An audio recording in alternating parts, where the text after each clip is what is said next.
Hey everybody, Sam here, and it is that time again, time for an In Defense of Bad Movies Minisode. That is where we tell you the next episode, the movie that we're going to do in the next episode.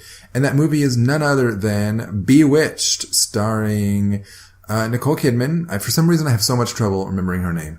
And somewhat based on the fantastic TV show of the 60s bearing the same name.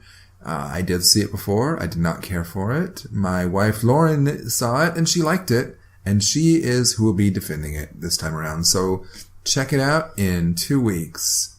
But that's not the only thing we do on these minisodes. We also do our little, I don't know, what you would even call it, like mini podcast. Themes Like Old Times. So without further ado, here is Themes Like Old Times. Hey everybody, Sam here, and I am here with a new Themes Like Old Times episode with my always outrageous co-host, Lauren Bowen. Wow, yeah. You are so outrageous. That was outrageous. What have I told you about? That's crazy. I'm outraged at your outrageous. I never thought about that. If you're outraged is angry, but if you're outrageous, you could be making people angry, but it has nothing necessarily to do with anger. That's right. Huh. And this is Semantics Like Old Times. Yes. Our mini episode within a mini episode. Yes. Oh, I wish we had a theme. But we are going to be talking about the theme song. Of course, what we do, real quick, what we do on Themes Like Old Times, we look at theme songs from TV shows. And the one we are going to be doing now is from the classic TV show, It's Garry Shandling's Show. As you may know, Garry Shandling passed just about over a month ago, so we probably should have done this episode then. But instead, we're doing it now. Never too late. Not like Garry Shandling. Oh, I'm sorry. Too late. No, too soon.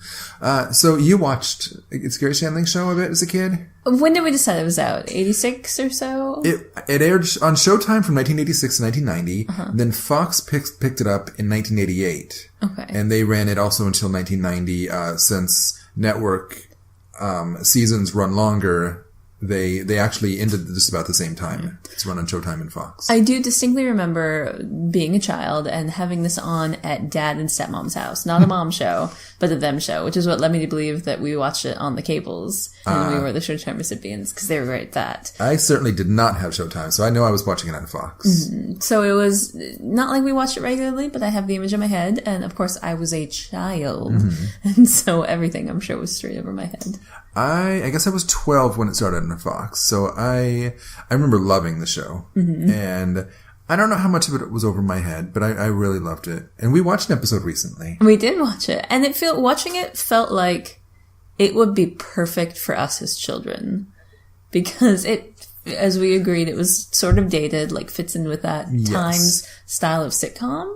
If I was my age then, it would have been perfect too, I think. I think it was just for its time. It was a little dated now. But for its time, it was a terrific show. Yeah. And because what we were looking at was how it was sort of a front runner to really meta, weird, like alt comedy and TV. Right. Gary Shandling would regularly break the fourth wall, which I guess somewhat I was reading some articles about this. George Burns did on his Burns Gracie and that whatever show.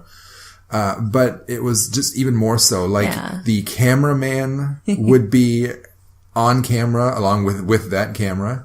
So that was really interesting. Yeah, it was all kind of self-reflexive and like that deconstructionism of the 80s that really felt ahead of its time, strangely, with what was this really stereotypical, not the most funny sitcom format. Right, yeah, exactly. And so let's get into a little bit. The show was created by Garry Shandling and Alan Zwiebel, I guess is how it's pronounced. Where's his name in the title? Oh, it's hard to pronounce, isn't it? Yeah. And he was a well-known writer. He was an SNL person. Just really quickly looking at his bio, he did like the samurai sketch on. So he, and Rosanna I think he said he created. So he was a good comedy writer. And the song was written by Joey Carbone, if you're authentic. Yeah. And sung by Bill Lynch. And Wait, Bill Lynch didn't write it? No. There's a lyric that says, Gary called me up and asked me to write the show. Oh, that's what I was going to say. Before I get into the making of it, just how perfect this show is, how this theme is for this show. It's really good. The theme song was possibly funnier than anything that happened in the episode, but that's a complex funny theme song. Yeah, it was very funny. I was, in doing a little research, I pulled up a Slate.com article called Why the It's Garry Shandling Show Theme is the Greatest TV Theme Song of All Time. I would recommend reading it. It is written by a Jeremy Stahl, and I won't go into the whole article, but I do want to read a little bit. Bill Lynch told what happened when he did the theme, and he says, I went up to this recording studio in a house in the Hollywood Hills. Joey Corbone, who wrote the song, was there. So was producer Brad Gray, who was now the head of Columbia Pictures. They told me, here's how it goes. Here's what we want. I got into the studio and put these headphones on, and they said, let's get a level. I sang the thing, then sat there about 30 seconds waiting. Then they said, thank you. We've listened to it a couple of times, and this is exactly what we wanted. Then I walked out of the studio, stopped, and turned around and said, excuse me, but who is Garry Shandling anyway? And that it comes through in the song. It's like this slapdash.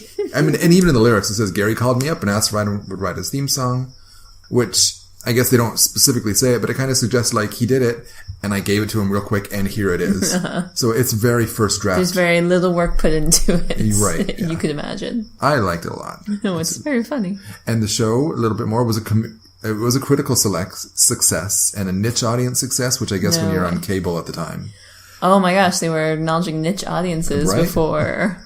It won some Cable Ace Awards, which was a thing back then, and it was even nominated for best outstanding comedy series for an Emmy. They don't have Cable Ace Awards anymore, do they? They don't need them anymore because they don't need that handicap. That's true. It's equal TV right now. We have Emmy Awards. Yeah, the Emmys are the Cable Ace Awards, and I feel like network TV should have their own set of awards because they're it's not like good. Playing with a handicap. Like, it no, is. It's network. Good job, guys. Good on you for trying. That's right. 22 episodes is a lot. We know. Here you go. We say that, but how many Emmys has Big Bang Theory won? For things that shouldn't have won. Anyway. That's going into a whole different topic of why the Emmys are dumb. I agree. So, anything else on the topic of this? I love you.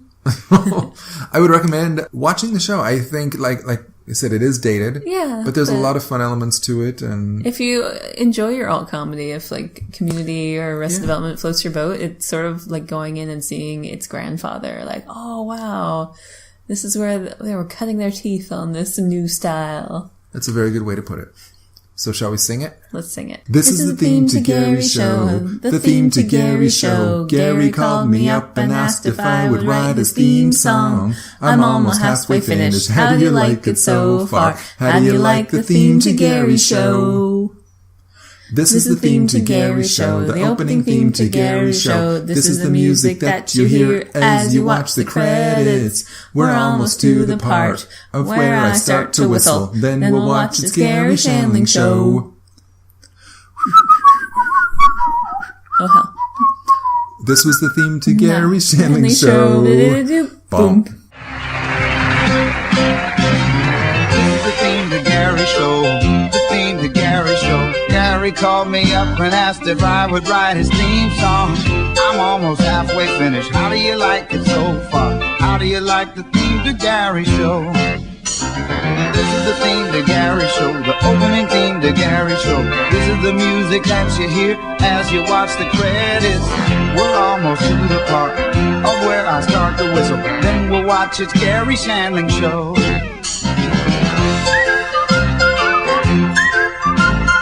This was the theme to Garry Shandling Show. And again, that was Sam and Loren with Themes Like Old Times. Now, this is regular Sam for In Defense of Bad Movies, reminding you to join us in 2 weeks as Loren defends Bewitched. Goodbye, everybody.